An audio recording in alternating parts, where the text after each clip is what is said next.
Eu não sei se eu deveria estar postando isso aqui, principalmente depois de todo o caos que aconteceu nos bastidores. Eu gravei esse vídeo sobre o filme Fale Comigo, que eu até comunico durante o vídeo.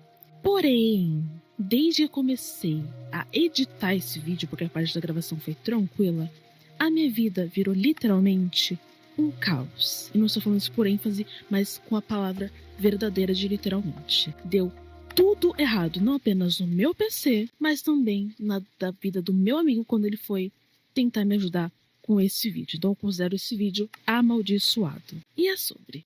A conexão com o filme parece que deixou o filme mais pesado pra mim. Então se eu não tinha medo antes, agora eu tenho muito mais medo. Porém, eu não vou sofrer sozinha, então vocês vão sofrer comigo. Portanto, se você tá assistindo isso aqui, saiba que esse vídeo quase não sobreviveu, mas aqui está ele. E vamos falar sobre esse filme que definitivamente eu nunca mais quero ver na minha vida. Além de que a história é muito mais real do que vocês podem imaginar.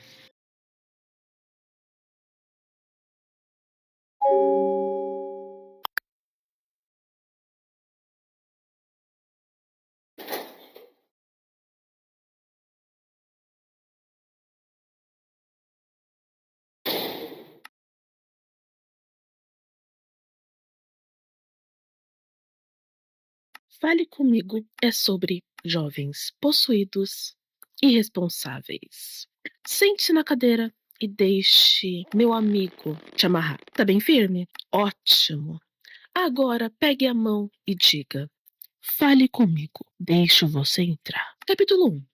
Nunca brinque com o sobrenatural.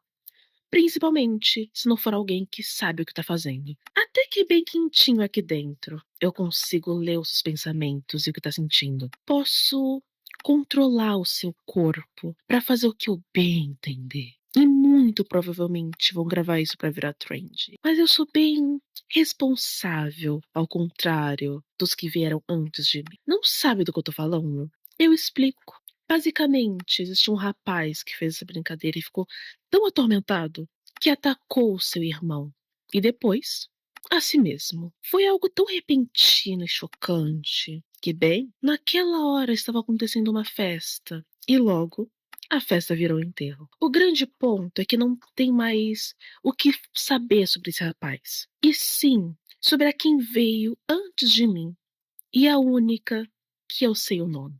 Mia. Ela perdeu a mãe vítima de suicídio, mas ela se culpava muito por isso, principalmente porque o pai nunca contou isso pra ela. Por essa razão, ela foi acolhida pela família de sua melhor amiga, a mãe solteira Sue, o filho dela caçula Riley e a Jade, que é a mais velha, que inclusive namora o Danny. E por que esses nomes são tão importantes? Simples. Tava rolando uma trend de pegar em uma mão e fazer exatamente o que você fez agora, para depois de um certo tempo tirarem a mão e ser a vez do próximo. Idiota? Sim. Irresponsável? Também. O problema é que, assim como um tabuleiro Ouija que você precisa de se despedir, com a mão deve fazer a mesma coisa, porém apagando a vela. E isso é de extrema importância. Na primeira vez em que jogaram isso, mesmo alguns tendo receio, vamos dizer assim, tudo deu certo, apesar de ser bem macabro. Então, decidiram fazer de novo na casa da Jade. Tudo tão tranquilo que até teve cantoria, zoação e muitos vídeos. Sabe, eu já pensei em fazer o jogo do copo quando adolescente, mas por sorte ninguém aceitou. E tem o ponto que eu sou médium. Então, de todo mundo ali, quem iria realmente se foder muito mais seria eu. Mas adolescentes fazem merdas às vezes. É normal. Só que quando era só entre eles, tudo ficou sob controle. O problema foi quando o Riley, que nas palavras da Jade, sequer tinha 15 anos para brincar com aquilo também, decidiu participar. E quando ele fez, era para ser só 50 segundos. Porém, tudo deu imensamente errado. Erro número 1. Passaram do tempo. Erro número 2. Ele era bem mais novo e, obviamente, sem noção do que os outros. Erro número 3. Eles não apagaram a vela. Resultado? O garoto continuou possuído e de quebra tentou se matar batendo a cabeça. Inclusive, machucou a mão da irmã. Mas como deixar isso acontecer? Simples. A Mia acreditou que a mãe estava possuindo o corpo da Riley. Quer dizer, do Riley, né? Sempre confundo com... Fizeram um nome feminino, mas não é. E por isso quis passar mais tempo falando com ela, ignorando totalmente os avisos do restante. Inclusive, a Jade tinha avisado que o Riley não poderia mais. Simplesmente ignoraram e decidiram continuar. Depois disso, é toda uma jornada da Mia sendo atormentada por espíritos, eles tentando descobrir como salvar Riley e o coitado sofrendo nesse meio tempo. O porém é que tudo acontece bem rápido, mas a Mia consegue salvar ele e eu já explico como. Uma vez, eu ouvi um relato, talvez há tempo demais para conseguir dizer com exatidão, que falava sobre como espíritos poderiam se passar por outros para te enganar e conseguir o que queriam. Isso, obviamente, era falando do Ouija. Então, não foi surpresa pra mim que isso aconteceu com a mão. E que mão era essa? Supostamente a mão de um médium que faleceu. Aí arrancaram a mão dele e decidiram que seria uma boa ideia criar uma trend pra falar com os mortos.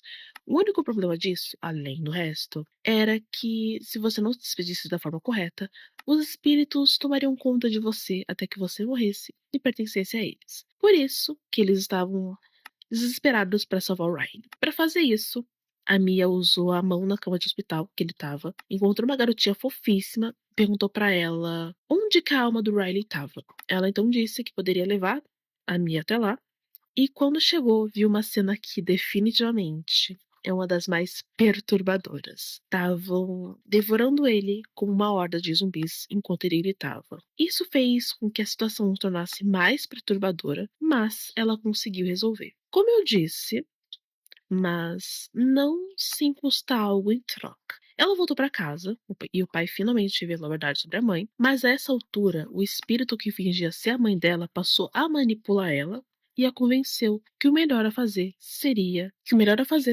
matar o Riley. Assim como a convenceu que o pai estava mentindo, o pai da minha no caso, e que era ele que estava para entrar no quarto. Mas sim, no caso, o espírito dá a entender que não era o pai que queria entrar e que ele estava mentindo, tudo mais, e sim, um espírito. Resultado, ela quase matou ele e já foi pra matar o moleque. Porém, antes que ela pudesse jogar ele da estrada, porque assim, ela consegue entrar no hospital, roubar o corpo dele e levar morro abaixo, entendeu? Mas antes dela conseguir concluir o seu plano, entendeu? Apareceu alguém ali. E também ela chegou a uma conclusão, enfim, da verdade. Sou eu que tá sendo atormentada aqui, não é ele, apesar de que ele tá devorado vivo. Então, a solução seria simples. Ela quase matou ele. Porém, no último segundo, ela se jogou da estrada e salvou ele. E assim, nesse momento você pensa, ok, ela sobreviveu porque ela sofreu um acidente ali e tudo, e ela se levantou, então ela tá bem. Então não acabou a maldição. Aí é que tá. Porque quando ela olha para trás, na verdade, ela tinha morrido sim, e o que ela estava vendo era todo mundo tentando socorrer o corpo morto dela. E nessa hora, não tem mais o que fazer. Foi assim um impacto bem grande de ver isso acontecendo, e dá até um certo desânimo, mesmo que você soubesse que talvez fosse a solução, mas vendo agora, talvez não fosse realmente. São muitas camadas, né? E tiveram outras cenas, bem nojentas, é claro, como a cena do Danny com o cachorro que eu tava comendo na hora. E assim, me deu muita repulsa que eu quase não terminei o meu almoço. E eu prefiro não entrar em detalhes sobre essa cena. Ou da cena do pé, em que a minha possuída chupa o pé do Danny. Tipo, aquela cena definitivamente é perturbadora.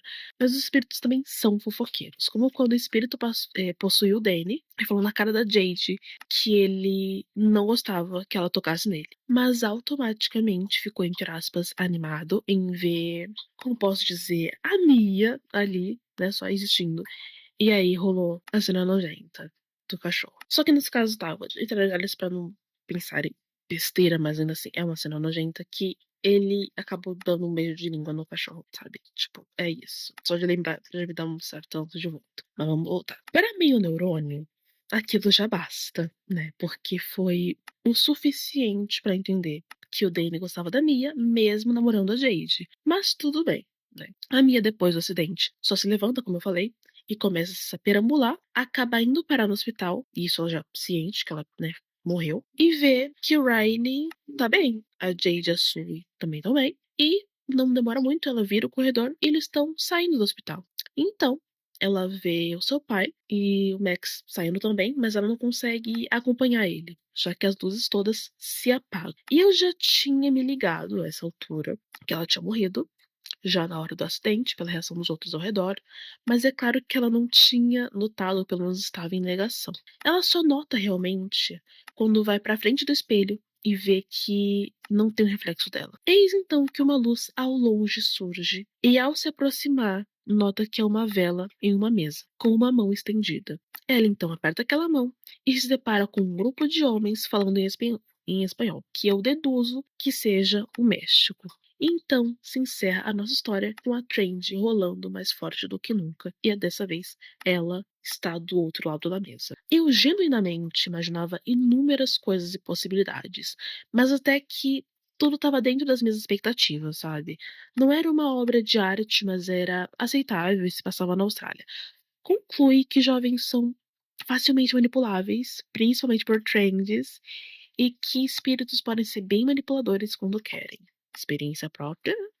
Eu até sei consideravelmente sobre espiritualidade, coisas assim, não só por ver, sentir, vivenciar e sim por pesquisar sobre também. E por essa razão, eu evito me meter em coisas que eu não vou saber lidar depois, mesmo que essas coisas venham me encher o saco, como vocês já viram nos outros vídeos que eu já comentei.